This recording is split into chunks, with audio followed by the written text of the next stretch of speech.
Good day everyone. Ngayon meron na naman tayong bagong flashlight na i-review.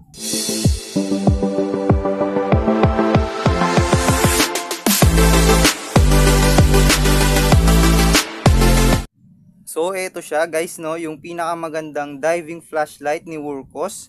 Ito yung kanyang model, si DL06, and then meron siyang maximum output na 15,000 lumens. Sa throw naman, kaya niyang umabot ng 555 meters.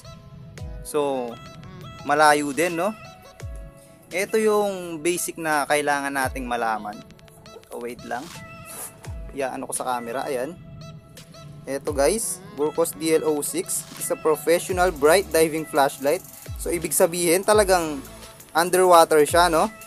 Using 6 pieces of high quality emitters. So ayan guys. And then 15,000 lumens. Tapos ito, ceiling design, IPX8 waterproof.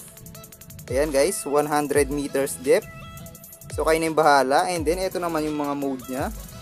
Ayan, i-post nyo na lang yung video. So ito lang yung mga basic na kailangan nating malaman. Huwag kayong mag-alala kasi napakadali lang naman niyang gamitin. So ayan, buksan na natin.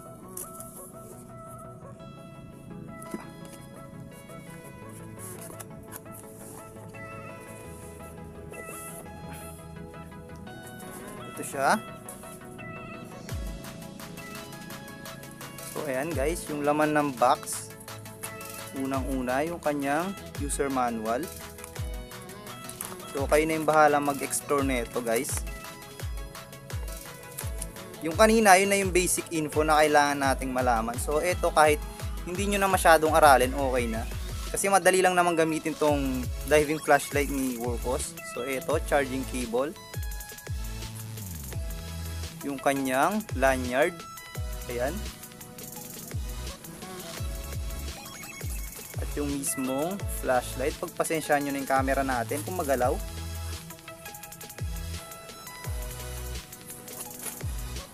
Eto siya guys. Ayan. And then eto yung extra o-ring nya, dalawa. So ayun lang, eto lang yung laman ng box. Ito guys. Ayan lang. Ito lang siya. So focus muna tayo sa flashlight. Ito siya guys. Si Wurkos DL06. So meron siyang 6 pieces na Cree XHP 50.2 na kayang umabot ng 15,000 lumens, no? So ang ganda niya. And then napakabigat din. Hindi naman yung sobrang bigat, pero ramdam na ramdam mo talaga yung bigat niya, guys, no? So ito yung hawakan niya. Ayan, napaka-komportable niyang hawakan. Kung ayaw mo hawakan dito, pwede rin naman diyan. Ayan. And then sa mode, ito guys. As you can see, ito yung off. Tapos 1, 2, and then 3. Ganun lang siya. So ikot lang natin to. Yan, 1. Tapos second mode, and then third mode. Ayan lang siya guys. Ganun lang siya. So pag i-off natin siya, ikot lang natin ulit. Huwag kayong mag-alala kasi yung switch niya na to is waterproof din naman. Yes, waterproof din po tong switch niya. So buksan natin.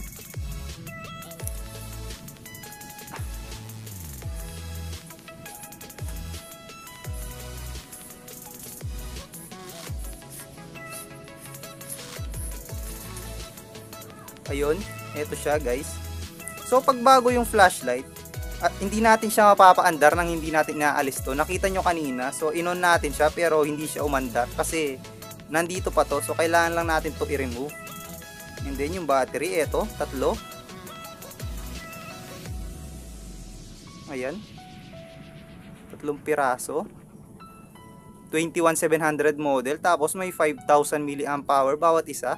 Bali yung 3 piraso guys, meron tong maximum power na, na capacity. Meron siyang maximum capacity ng 15,000 lumens, itong 3. So ibalik na natin. Ayan guys. Ang kapal ng build. As you can see, ayan siya oh. Napakakapal ng build niya. Yan. Tapos meron din siyang lubricant. Ayan, napakaganda ng pagkakalagay ng lubricant niya.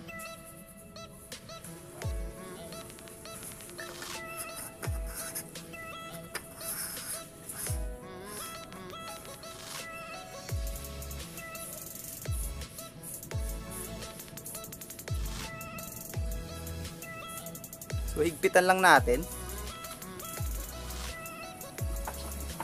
So eto na siya guys, na ilagay na natin yung mga battery, no. Ayan. Tignan nyo yung build niya. Napakakapal talaga. Ayan oh. Ang kapal talaga guys, pati yung sa loob. By the way, yung pala ang pagiging aluminum nito is type 3 hard anodized o yung tinatawag na aircraft grade. Ayan, kaya talagang matibay siya, no. Kahit mabagsak, siguradong hindi ito masisira. Kasi unang-una, makapal na yung build niya. Tapos type 3 pa. Type 3 hard anodized. Kaya solid talaga. Tapos ayan guys. Sa reflector naman, meron siyang OP reflector. Ayan, para maging flooded talaga yung ano niya, buga niya.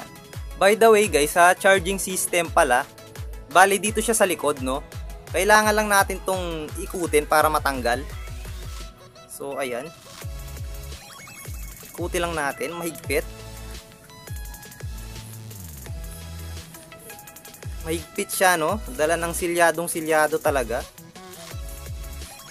Para hindi pasukan ng tubig. So, eto siya, guys. Ayan. As you can see, eto yung mga O-ring niya. Eto. Meron siyang dalawang O-ring, kaya ang higpit talaga. So, ayan, guys, no? Eto yung charging port niya, type C. And then, dito makikita yung battery niya, yung battery level. Ayan. Umiilaw to. At eto pa pala yung maganda dito guys, no. Pwede rin siyang reverse charge. So gumamit kayo ng charging cable na dual type C yung dulo para magamit nyo siyang charger sa mga phone nyo. So for emergency guys, no, pwede nyo rin siyang gamitin as a power bank. Yun ang kinagandahan pa nitong si Workhos. So eto, doon na tayo sa mga modes niya. First gear, ikot lang natin to. Ayan guys. Ayan, ang lakas oh. Eto pa lang yung first gear niya, pero tignan nyo. Puting-puti na yung kamay ko, ayan o. At mainit na siya guys. Mainit yung buga niya. Pero dito, hindi pa naman kasi nag-uumpisa pa lang. Yung nagustuhan ko lang sa model na to guys, is hindi lang siya underwater talaga. Pwede mo siyang gamitin ng pang ano rin, pang outdoor din. Halimbawa yung camping, hiking. Mostly kasi sa mga underwater flashlight, water cooling system sila. Or ibig sabihin, lalamig lang sila dahil nasa ilalim ng tubig. Yung tubig lang yung dahilan kaya hindi umiinit yung ano nila. At the same time, pag yung mga ganong klase ng flashlight yung ginamit mo sa camping, hiking, so madali silang masira. Kasi nga tuloy-tuloy yung init nila, walang nagpapalamig. Hindi katulad nito. Ito kasi built-in siya ng automatic control, no. So ibig sabihin, pag ginamit mo siya ng halimbawa, ayan, nagka-camping ka, hiking, or kung ano man, kung hindi mo siya ginagamit ng diving, so once na uminit to, for example, nag-turbo mode ka, then uminit siya. So siya mag-isa, mag-a-adjust yung brightness level niya. Ayun yung kinagandahan niya, kaya pwede siya kahit saan. Hindi lang for underwater purposes talaga, no. Yun yung gusto ko dito sa Workhos na to, yung Workhos model nila. So sa pagkakaalam ko, ito lang yata yung diving flashlight nila na may ganong system, yung automatic. Kasi kadalasan sa mga automatic na model nila, yung pang ganun lang talaga, yung hindi diving. Sila lang talaga yung automatic. Pero ito, nagulat nga ako. For the first time, ngayon pa lang ako naka-encounter or nagkaroon ng ganitong flashlight na kahit diving flashlight sila built-in ng automatic, no? Automatic yung ano niya, yung module niya. Ayan. Yung circuit, guys. So, ito yung second mode. Doon na proceed na tayo. Ito yung arrow. Ayan. Ayun siya guys. Ito yung second mode. Grabe. Lakas. As you can see guys. Ayan siya oh. Ang lakas. Grabe talaga. So dun sa turbo. Boom. Shit. Ang lakas. Woo. Grabe guys, ang ganda nito. So yun lang no. Ipapakita ko sa inyo na mabagsik talaga siya, no, yung buga niya. So kuha tayo ng pwedeng sunugin. I-show ko sa inyo guys. Wait lang. Ako ng dahon ng saging na tuyo. So ito yung try natin. I-fold ko lang siya. Ayan, doblehin natin. Tsaka natin subukan kung kaya ba talaga niyang sunugin o pausukin, no. Ito siya. Ayun guys. Ito guys. Ayun. Shit. Oh. Ito siya guys. Ang bilis. Lakas grabe. Ayun oh. Nag-moist yung salamin. Yung kinagandahan lang niya guys, kahit na gamitin mo ng matagalan yung turbo mode niya, ayun, tulad nga ng sinabi ko, hindi siya basta-basta masisira dahil built-in siya ng yung automatic system, no. And then eto pa, yung mga LED ganito sa pagkakaalam ko, yung mga XHP 50.2 na model, nasa 3,000 lumens or more than yung bawat isa, yung maximum output. So ibig sabihin tong 6 na to, 3, 6, 9, 12, 15, 18,000 lumens dapat siya. Ang kaya lang, yung ginawa nila 15,000 lumens lang. So ibig sabihin lang nun guys, no, hindi nila ibinigay ng buo yung potential ng bawat isang LED. Kaya kahit gamitin natin siya ng turbo mode or yung pinakasagad niya, hindi masusunog yung LED guys, kasi hindi pa sila nandun sa 100% performance. Yun lang yung kinagandahan din nito. Kumbaga, binild nila yung flashlight na to na quality talaga or yung hindi kagad-kagad masisira. So, ayan guys, no, mamayang gabi, subukan natin siya. Ipapakita ko sa inyo yung actual performance niya sa madilim. Ayan, ikat ko muna tong video. A few moments later. Good evening everyone. Tonight, masusubukan na natin si Wurkos DL06. So, eto guys, eto yung first mode niya, yung low.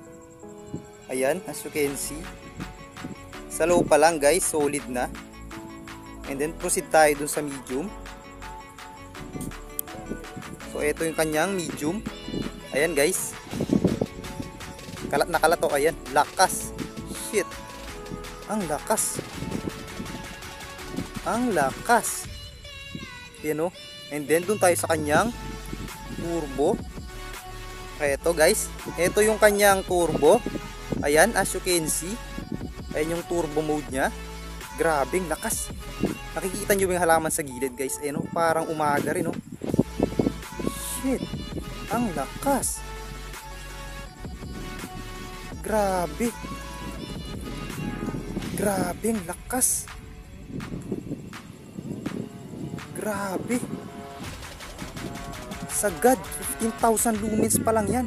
Ang lakas. Ang lakas.